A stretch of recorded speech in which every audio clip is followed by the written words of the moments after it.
Assalamu alaikum, bienvenue sur Little Shia News. Aujourd'hui, nous allons vous parler de l'imam Hassan al-Asghari. L'imam Hassan al-Asghari était un homme très gentil, sage et pieux. Il est né dans la ville de Médine en l'an 232 de l'Hégire. Son père était l'imam al-Hadi. Il a vécu ses dernières années dans la ville qui s'appelle Samara en Irak.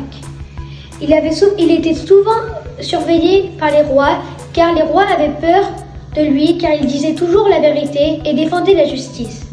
Même si l'imam al-Hassan al-Asghari ne parlait pas beaucoup en public, il enseignait discrètement aux gens comment bien se comporter et aimer Allah subhanahu wa ta'ala. Un jour, un homme est venu voir l'imam Hassan al-Asghari alayhi salam et lui a parlé avec un ton pas très gentil.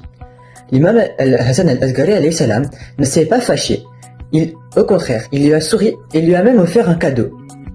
L'homme, très surpris, lui a dit « Je croyais que tu allais me répondre méchamment, mais au contraire, tu m'as répondu avec douceur. » L'imam Hassan al-Asghari lui a alors dit « Le prophète sallallahu alayhi wa sallam nous a appris à répondre du mal par le bien. » Petite morale de l'histoire, l'imam nous apprend qu'il faut toujours être gentil et respectueux avec les gens qui ne sont pas avec nous au début.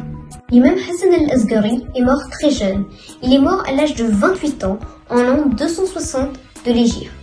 Il a été empoisonné par le calife de son époque parce que le calife ne voulait pas qu'il guide les gens vers la vérité. Il est enterré à Samara, en Irak, à côté de son père. Son tombeau est un lieu sacré qui est visité par de nombreux croyants chaque année. Avant de mourir, l'imam a laissé un fils très spécial. L'imam Mahdi Ajjalallahu Ta'ala, c'est notre 12e imam qui est très attendu et qui, quand il va arriver, il va remettre la paix sur la terre. À très bientôt sur Little Shia News.